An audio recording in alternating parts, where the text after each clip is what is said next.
I believe extreme sports can be one of the best teachers. It's a place where many people who face or have faced major challenges within their lives reconnect with their minds, their bodies, nature.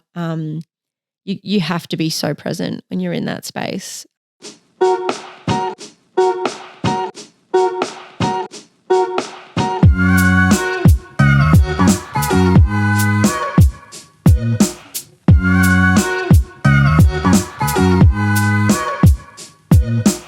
Welcome to the first episode of the Extremely Well podcast. I'm Heidi and I'm the host and the gal behind Extremely Well. I wanted to make just an intro ep just so that you guys get to know who I am. I can introduce myself. You read my vibe. You get my background, my journey with health, wellness, as well as extreme sports.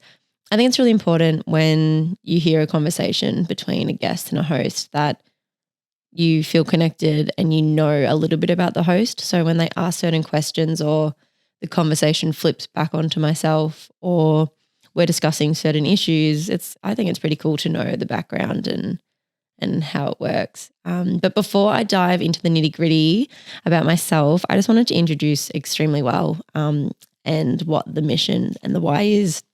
So Extremely Well is a space where extreme sports meets wellness. I want to further explore how we can push our mind, body and souls to the extreme in a nurturing and supportive space. I think the industry of extreme sports is pretty masculine. It's pretty goals, go get it, send it. It's very much like go, go, go, where I don't know if it's necessarily, I don't feel from my experience that it's like supportive of each other and nurturing. I think it is heading that way, but I do think that there's certainly space to talk about that and further investigate and explore that. So, whether that sport is in the ocean, the mountains, dirt, air, concrete, I'm going to be getting all sorts of special guests, maybe some solo episodes. I'd love to be talking to more people as well who are learning and just starting out to talk about their challenges and things like that too. But I think at the core to talk from the heart about all things that are wellness, mindfulness, accessibility, diversity, and representation too. Our hope is to create a supportive space to inspire and empower everyone to be extremely well. It's really interesting because I've got like a brand document, I guess, that I put together. And when I've been mood boarding for this, so much of the imagery that I've received is white, blonde, or, white people. And they're all fit.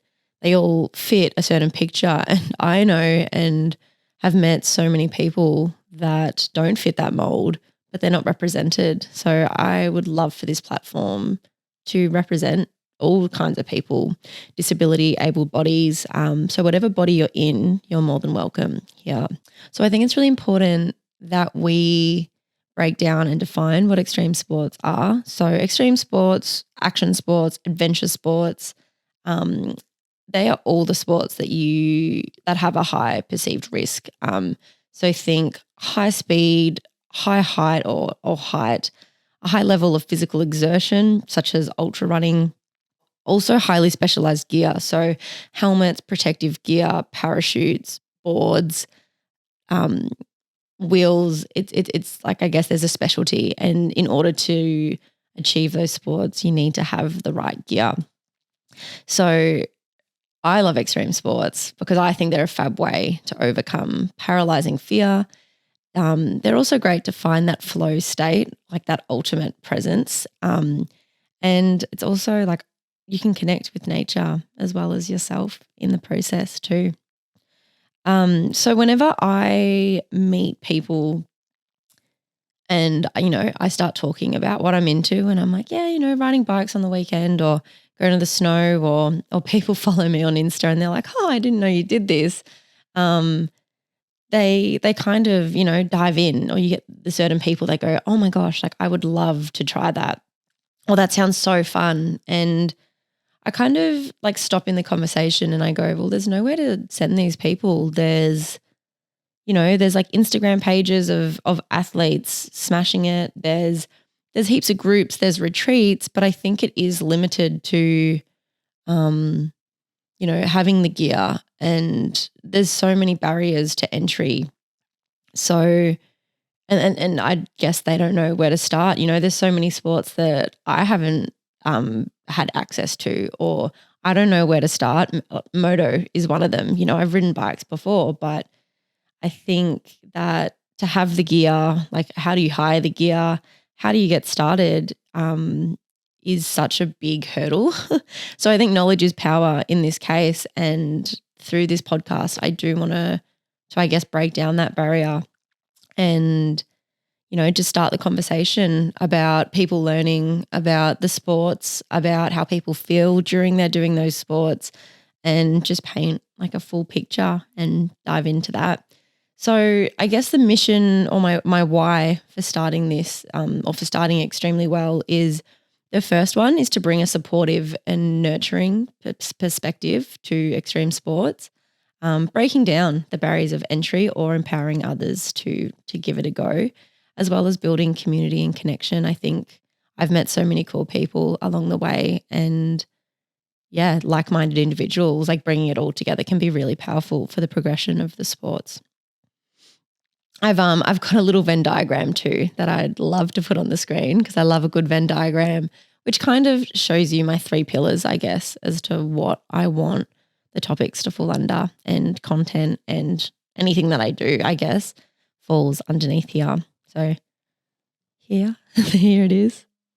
It's time to introduce myself. This was a tricky one to write or to think about and reflect upon, because I don't know, like, what's my identity? Who am I? This is something that I'm always curious about and working through. But this is what I've got for you. This helps with my imposter syndrome.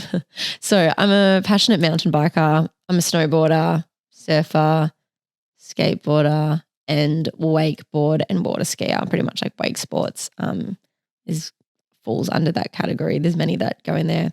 I'm a deep thinker. I can be a bit intense sometimes, and you can probably guess by me talking about dreaming and this and that. I'm a Pisces as well. I've got a lot of Pisces in my chart, so I'm a watery kind of gal. I'm literally obsessed with growth and learning. I'm not sure where this stems from, but as a child, I was always asking a million questions. I'm so curious about how the world works, why people act the way they do, why things are the way they are. My partner, bless him, he often gets pissed off or annoyed because I'm always asking questions, and I'm always wanting to dive deep into every little discussion that we have, or discussion I have, or something happens, or a dynamic between people, or I guess just reading society is something that I love to do. And I guess from that, I love reading books, self-help books, love them. Love my fiction too, can't exclude it. And podcasts, since they've come on the scene many years ago, 10 years ago or something now, longer. But I got into it about 10 years ago, and they literally changed my life. It was like I had access to all this information, these deep conversations, which were incredible, because I'm just not a small talker. I struggle with it. I just love to dive right in and get to know people straight away. And I guess that kind of, leads me to my next point, which was I love to talk. So I'll talk to anyone and everyone that wants to have a chat about whatever that is, except for small talk. But it's just something that I could do all day without getting tired. I often have a bit of a croaky voice, I think, because it's just nonstop. When I was in a more professional career, like, I love work meetings. I loved the 3-hour meetings where you sit there all day and you just chat, work through things, problem solve together. And when it came to the after, that's when I was like, meh, take it or leave it. But yeah, loved work meetings. I love going out with friends, and often get carried away with the night as well. even though like I may have dinner at home here, I just never want to leave and I end up eating really late and not looking after myself in the way I should. But talking and connecting with others is just so important to me. And it's really funny, as I've gotten a bit older, I've had jobs that may not be as, I may not talk to people as much in that role. And yeah, I just burn out so quick because, yeah, human connection is just so important to me and kind of drives me as well. So I guess from the moment that I first started listening to Joe Rogan, I've always kind of dreamt and thought, oh, I'd love to start a podcast, or I'd love to have just like hour and hour long conversations with people without being interrupted, to have their undivided attention, and also to share that or share some of those conversations. I've had some awesome conversations with awesome people, especially around extreme sports and wellness. So kind of led me to here. I remember it was about, would have been 5 years ago, 4 or 5 years ago, I was standing in a mate's kitchen and we were just having a chat, and she asked me, she's like, so like, what do you want to do? Or like, what would your dream job be? And in that moment I was like, well, this is actually something I've been thinking about for a while. And I said, I would love to start a podcast. She was like, what? She's like, a podcast? Like they weren't as big as they are now. And she's like, what do you mean? She's like, what would you even talk about? And I was like, imagine having like athletes and extreme sports people and doctors and wellness people and naturopaths. I was on my own naturopath journey at that point and was learning all this new stuff about the holistic world. And yeah, so this has been a dream for a very long time, and kind of combining the things that I love or that I think I'm good at and things that light me up as well. And it makes me excited to get out of bed in the morning is chatting to people, deep conversations, extreme sports, and wellness. So, how I got started in extreme sports. I'll start you from the start, which was the snow life for me. Although I did do gymnastics when I was young, which I think is the baseline for body awareness, movement, air control, all the things that cross over into all the other sports that are extreme sports. But my first one was snowboarding, and this is where it all started for me. I was really blessed that I grew up in a family that had had a place up at the snow, and every weekend, from 7 years old, I would spend the entire winter, or every weekend in winter, up at Mount Buller, up at the snow. So I started skiing around 7 years old, and then transitioned to the dark side, or transitioned to snowboarding around 10. So I was pretty young. And I remember I saw all the snowboarders everywhere and I was like, oh, that's cool. Like skiing's lame. Snowboarding's cool. Like that's what I want to do. And my dad said to me, he said, if you can ski like the 3 hardest runs on the mountain without falling, then we can start snowboarding, or you can start to learn how to snowboard. So, competitive little me I did everything in my power, and sure thing, I got through the 3 runs without falling, and he had to get me a snowboard lesson, which I'll get to the story about that another time, but actually no, I will tell it now. So I had my first day snowboarding, and we used to take this back way to get home, and you kind of had to traverse and stay quite high, and you had to go across this blue run. And below that blue run, or that cat track, there were black runs that all fell off of that. So I started snowboarding. He's like, you know what? I don't want to ski down Burke Street, which is like the hectic beginner run, which is where I belonged. But he took me around, we traversed, and I could only just get off a chairlift at this point. I just learned to skate that day. So anyway, he took me that way and I couldn't make it. And so I took my board off, and that was the time when every rental board had a leash on it. So you had to always have your leash on. And I took my board off, and they were like the clip-in bindings, and took it off and was holding it. And I kind of couldn't walk with the leash on. And Dad goes to me, he's like, just take the leash off, like walk with your board. And I was like, no, I'm not meant to. But anyway, I did.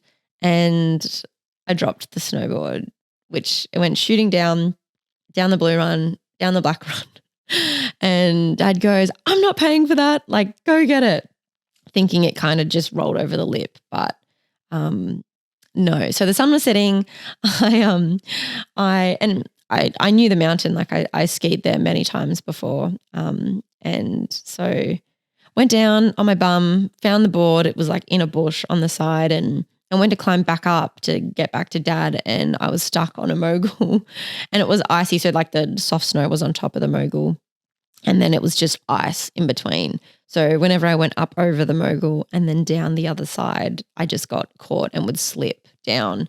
Me being 10, I was terrified. I was so scared. And I remember just screaming out to him and being like, Dad, can you hear me? Anyway, didn't get a response. So I was like, I could see the lift. It was still turning. So I was like, fuck it. Got on my board, rode on my ass all the way down to the bottom, got on the chairlift, went up, and then I knew kind of how to get home. And between trying to skate and trying to like do my falling leaf back home, I got there. And I got home and Mum was like, oh my God, she gave me a big hug. I was covered in snow. I was a mess. I was in tears. And she's like, where's Dad? And I was like, I don't know. Like, I lost him. And Mum was like, oh God, like he just called me before asking me to call ski patrol. He told me where he was, but then he cut out and lost reception.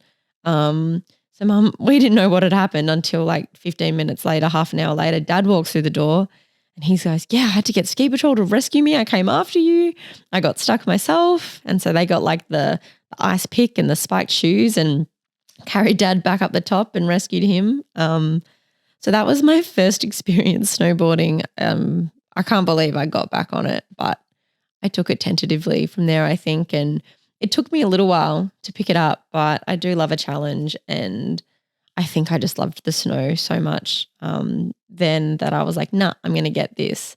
I then went on, I raced during my teens. I was a race club kid.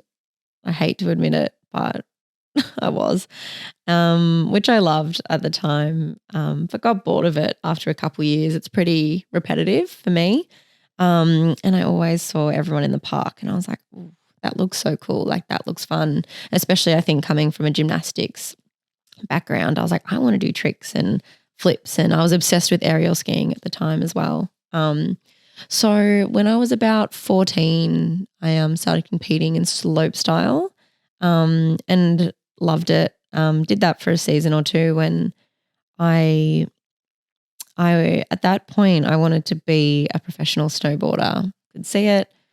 I was like, yep, determined to do it. Coaches and stuff, like, I think, like, you know, we reckon you can give this a good crack. But at the time, I had compartment syndrome in my legs, which is like when the muscle like expands more so than like the muscle lining in my legs. And like, I guess it was really high pressure in there. So I needed surgery to fix that. And yeah, I guess the surgeon that I was seeing, I was really young, and he's like, look, I don't want to operate on you so young. You're still growing. It's not worth the risk. So we didn't go ahead with the surgery right away. And Mum and Dad were like, nah, we don't think that you're going to be a professional snowboarder. The investment that goes into that is a lot of money because you're following the snow, I guess, like 9 months a year. So that wasn't on the cards for me. And yeah, I would like, it kind of shattered my world a little bit because it's like, I guess it's like all I knew. It's all I wanted to do. And I think when you're 15, the world doesn't seem so big. So that was pretty sad for me. And to be honest, it took me a really long time to snowboard without there being a little bit of sadness there or like a missing out or wasted potential or things like that. So that was tricky for me to mentally go through. But yeah, like even now I'm thankful that that's not how it went. But yeah, in recent years I've reconnected with snowboarding and the snow and the nature, and there's so many good fun memories of the snow. Um, that and I don't go as often, obviously, as when I was young. So it feels really magical for me and kind of nostalgic, which is pretty cool. So I still get to the snow as much as I can, as much as I can afford to. It's pretty expensive, but I love it. Snowboarding has such a special place in my heart, and yeah, hoping to get up there more next year. Next, we have bikes. Bikes are my newfound obsession. If you check out my Insta or know me or talk to me, I'm very often talking about bikes. And I first started riding it was 2017. My ex introduced it to me, mountain biking, and we went up, and I was on a Julie, and yeah, it was downhill stuff, and it was pretty hectic. I hadn't ridden a bike 3 years, 4 years before that, like touched one. And I survived, which is cool, but it was scary. I had a big old crash, but I can't believe I got back on a bike after that. But every like once a year, there was this one event that we loved to go to. And so like I'd hire a bike for the weekend and we'd go and we'd ride. And then fast forward a couple years later, I got my own bike, my first bike. In 2019, I think I got that, and it was a specialized demo, which it was like a Grommy's bike because I'm only small, so I had a Grommy's bike. My friend who organized it all for me, because I didn't know anything about bikes. I got home one day and there was just a pink bike, in my driveway, and I was like, oh my God. It was so cool. And it was an awesome bike as well. So he wrapped it in this pink wrap, and I mean, he did an okay job. Um, but after a little while it started coming off and stuff. But it was such a good bike for shuttle days. I felt really comfy on it. And there was always a conversation around the bike, as I'm putting my bike on the shuttle, everyone would be like, oh, what bike is that? Like, is that wrapped? And I'm like, oh, don't look too close. But yeah, I think it was better than what was underneath.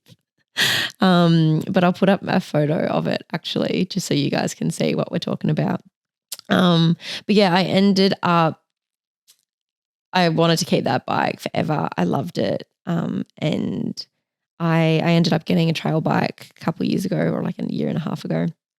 And since then my riding just progressed so much.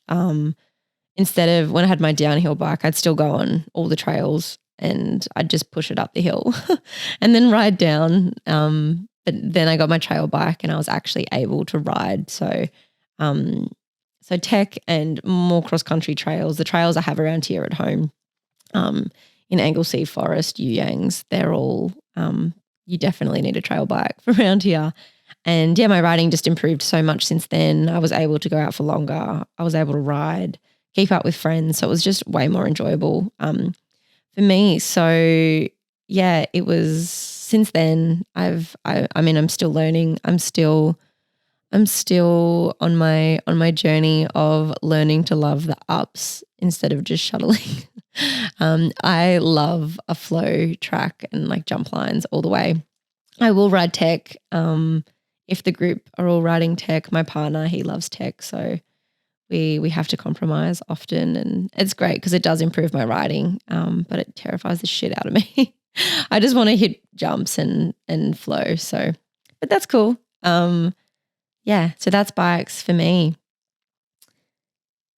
Surfing. Surfing is this. I have a really interesting relationship with surfing. So this is something that I dabbled in when I was younger. When I say younger, I mean late teens. And it's always been something I've wanted to get into. I think like Blue Crush and, all those movies, it was just idolized and I wanted to be like a cool surfer girl. But I had my first lesson, I think I was like 16 or 17. I was up at Noosa, and it was like ideal conditions. It was like knee-high waves, green, pilled forever, just in our bikinis. It was incredible, and I had so much fun. You could stay in the water for hours and hours and just not really get cold and not get tired because the waves were consistent, but there was like gaps in between, and you didn't really have to turtle roll or anything like that. Yeah, it was the dream. So a couple years later, um, I came down to Torquay with a group of mates, and they didn't really know what they were doing in terms of surfing. Like they'd just come down, they'd go to Juck. And I was like, yeah, like I learned to surf. I can surf. I'll come down with you guys and hire a board and get in there. And that was a disaster. I nearly drowned. So I was really shook up after that. I got pinned down, and it was just, I don't think I've ever felt so unsafe or just so in the elements. I think that is the nature of the ocean. And yeah, I just sat on the beach and had like full panic attack, which was like warranted given what had happened, because I think I was trying to survive in that moment. And so since then I didn't really pick up surfing after that. And then I moved down to Torquay. So I got a job down here, moved down. And when you live down here, like it's the surf capital of Australia, like surfing is something you do want to pick up. So I had a board and I was like, yep, gonna get started. The house I first moved into, one of my housemates, she was an absolute, like I probably wouldn't be surfing today if she wasn't the one that got me out there, and she took it really slow for me, explained the water, how it works. Even before I got in, she would talk me through everything, where you paddle out, paddle technique, how to turtle roll, where to sit. We'd go and we'd sit out really wide and we'd just watch.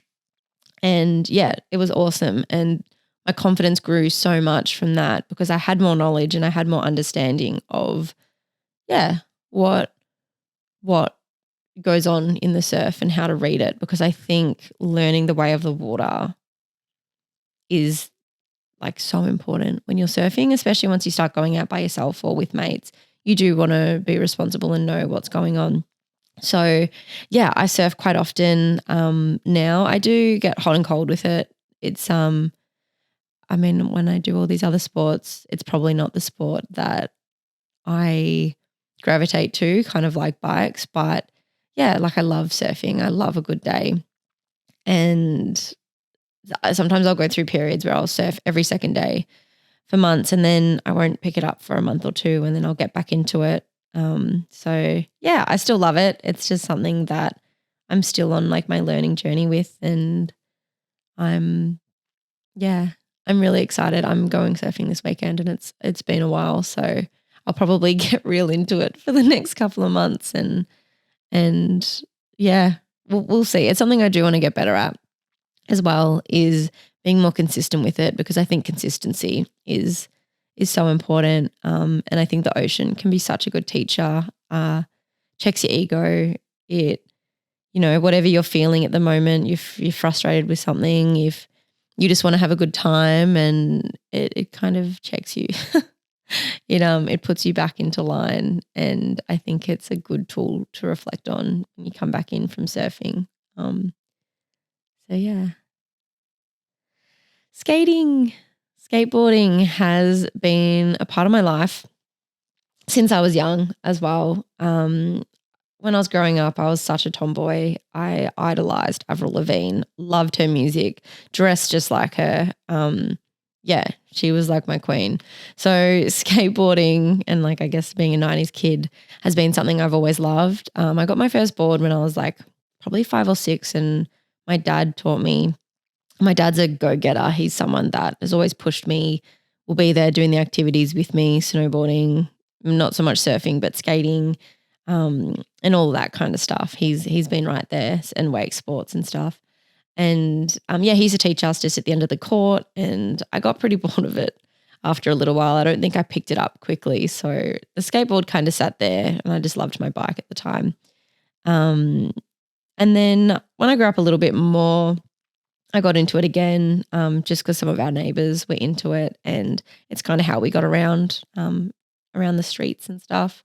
rather than we couldn't drive at the time. So we'd just skate places and ride our scooters and stuff. So it was a part of my life then. And then it wasn't until I got my first like professional job in fashion design, and I worked at a skate company which has a bowl in the warehouse, which was awesome.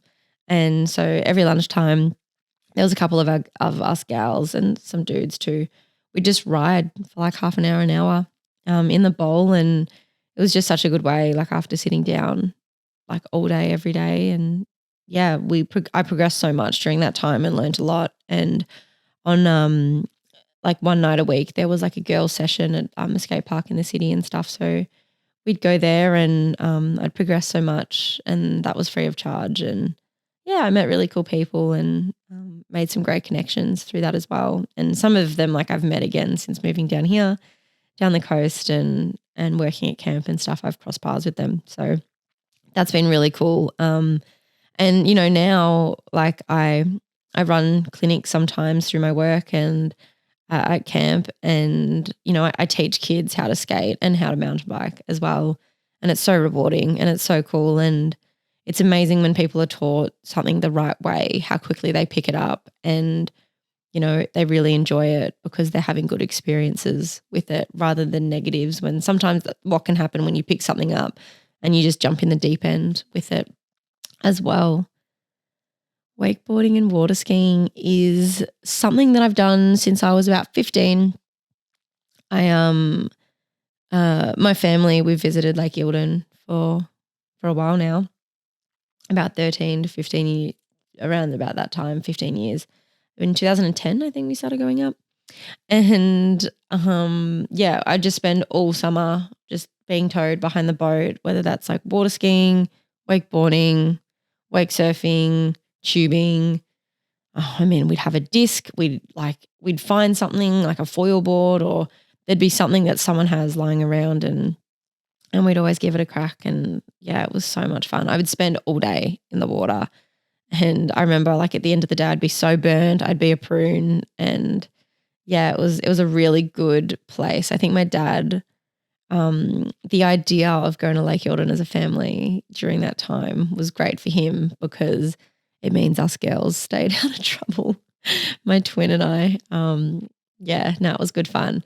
And, during my teenage years, I had quite a rough time, and Eildon was just like, it was just like my haven. It was my safe space. It was, we'd drive up the hill, and that first glimpse of the lake, it just like, it still to this day takes my breath away. And I have such a strong connection to the nature around there, and I love it. I feel calmness up there, and yeah, it's just special. Whenever I'm up there, I always just like wake up at 5 a.m. and I sit and I just watch the water and watch the sunrise over the water, and it's absolutely incredible. So on to wellness, and I'm such a wellness fanatic. So I've had a bit of a health journey, both mental and physical. It all started when I was a young teenager. So, I mean, through what I've mentioned, you can probably guess that I had a lot of blessings growing up. I lived in privilege, and I had so many great opportunities, but I also had some really tough times during then. Um, and those tough times did have, and they still do to this day, and they did take a toll on my health, physically, mentally, and still to this day, it's something that affects me, from gut issues, hormone issues, depression, anxiety. I'm still on my journey to finding inner peace and wellness. So it's something I have a thirst for, and I'm always trying to navigate and tune in. And I guess like I feel like it's a puzzle that I'm kind of trying to figure out in to get me to a place where I feel like I can function well and do the things that I love in the world. It was really interesting because when I was reflecting on what to speak about here, it kind of felt odd to discuss diagnoses or diagnosis for like what I have or what's been problematic. Because I've had quite a few over many years since I was 13 to now, like I'm 27, and it's really interesting because I don't feel like I'm attached or they're part of my identity, or it's something that I'm working on at the moment is, having a diagnosis is a clue to a bigger picture, or to the bigger picture of holistic health and what's going on. So a diagnosis isn't a part of my identity. It's not something that labels me. It's not something that defines me, but it may actually just be a clue or a symptom to something bigger that's going on. Um, but it's tricky because I was like, well, then how do I explain what's going on for me? What's my experience been without it? Because a diagnosis can also give a lot of information to what someone's feeling. It creates as well, like if someone's, listening and they struggle with depression, then they're like, hey, like that's something that I know is a part of my life and I can connect with you on. So, I mean, I guess I wanted to say this because, yeah, I was like, I don't want to be like, I have this and this is my diagnosis, because I try not to live my life with that. It's like, it's a clue for the overall picture. But to give you guys a bit of an idea of what's gone on for me, I guess my diagnoses that I have been given over the years is depression, anxiety, CPTSD, gut stuff, yeast overgrowth, and adenomyosis, and a high chance of endometriosis. On top of that, however, I haven't chosen to go down and get a laparoscopy or anything like that to further investigate.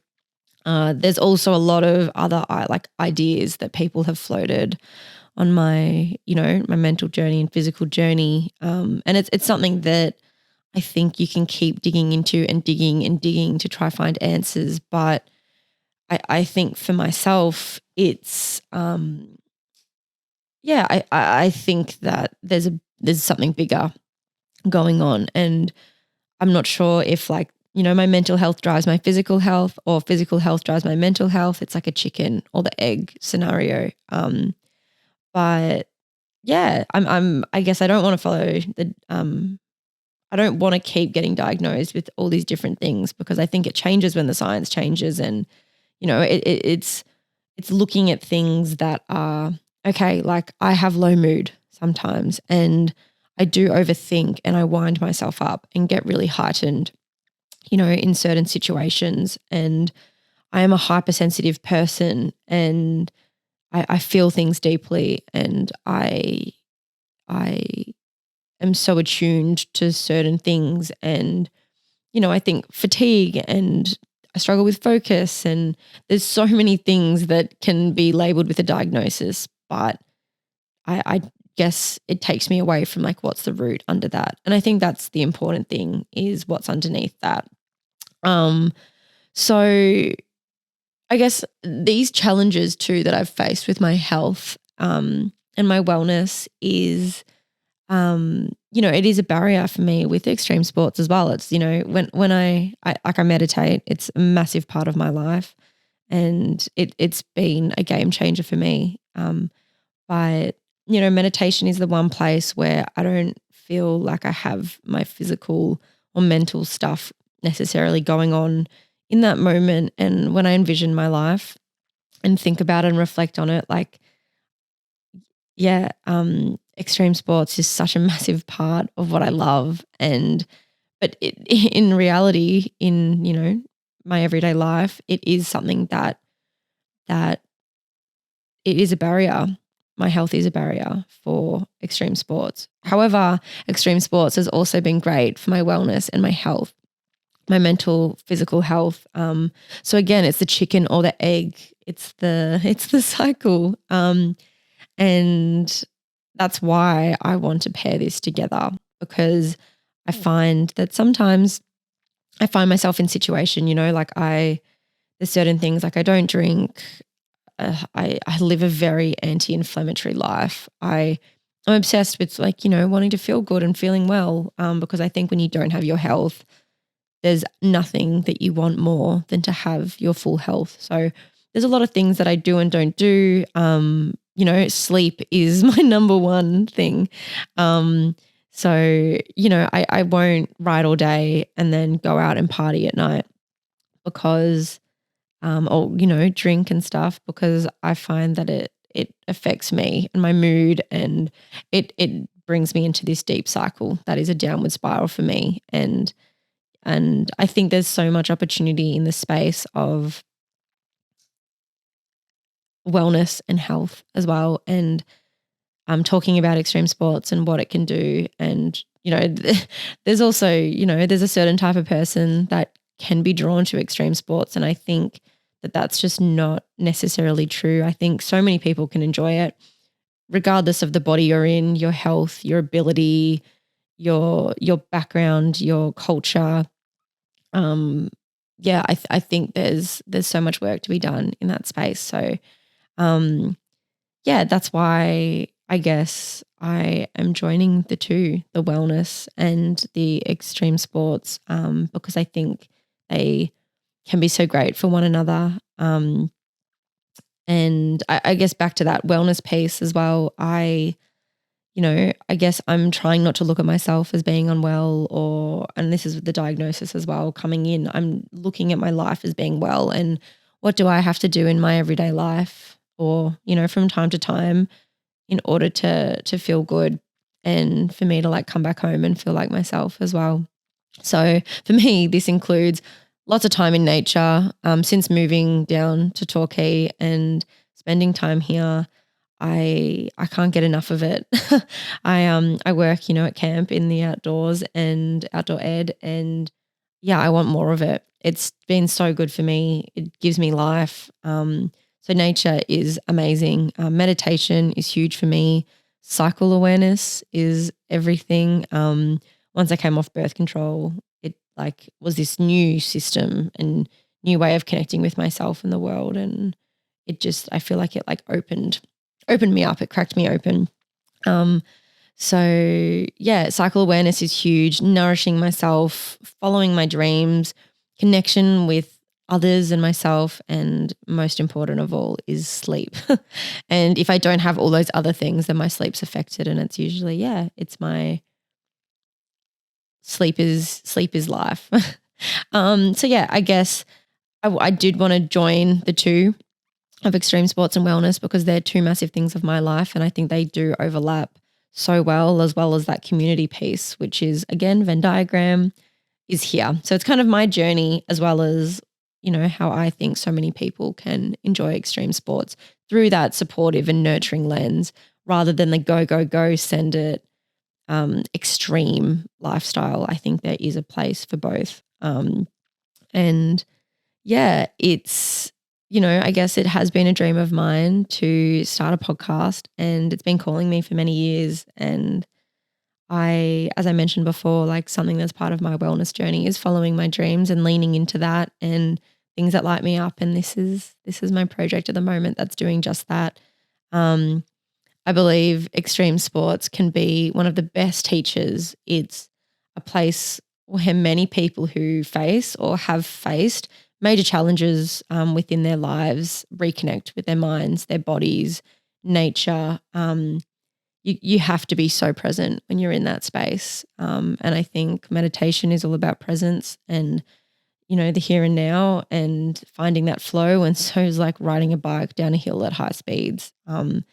Not all the time, but when you find that flow, it's the same feeling. So I think there is that overlap there. So that is all about me. If you want to know anything else, I would love to hear from you guys as well. I'm an open book.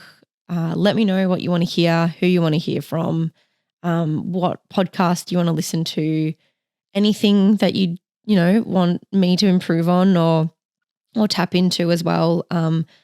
We're going to this will be launched across YouTube, Spotify, anywhere you can get your podcasts. We're on Instagram. We've got a Facebook community group as well. I'll add all the links in the show notes and just down below as well, so you guys can navigate through that as well. But I would love for you guys to subscribe and be on this journey with me, and let's grow this thing, and let's support the community and grow a community. I yeah, I'm really excited about this and I hope you are too. So I look forward to connecting with you all, meeting you guys at some point as well. Thank you.